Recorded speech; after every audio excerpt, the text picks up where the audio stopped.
Hello नमस्ते प्रणाम कैसन बनी जा रउआ सब के हमार चैनल विश्व शक्ति फिल्म्स में स्वागत बाटे। सब के बता दी कल सुबह स्पाइस रिकॉर्ड पर बहुत ही सुंदर प्यारा और बवाल वीडियो सॉन्ग रिलीज होता जौन गीत के नाम है पिया जी के लुंगी। ये गीत के गईले बारे आप सबका चहेता प्यारा दुलारा गायक और अभिनेता प्रमोद प्रेमी यादव जी ने, और उनके साथ दे रही है भोजपुरी के सुपरस्टार गायिका संध्या सरगम जी ने। गीत के लिखले बड़े कृष्णा बेदर्दी जी ने और म्यूजिक से सजैले बड़े आर्या शर्मा जी ने। रउआ सबे कल देखल ना भूलम जा। स्पाइस रिकॉर्ड्स प्रेजेंट करता ई गाना के 6:15 AM। पोस्टर देखला से लागत था कि गाना बहुत ही बवाल बा।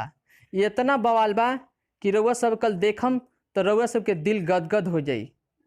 तो रउआ सब के हमार वीडियो कैसन लागल, अगर अच्छा लागल तो अपन राय हमके कमेंट बॉक्स में दी जा।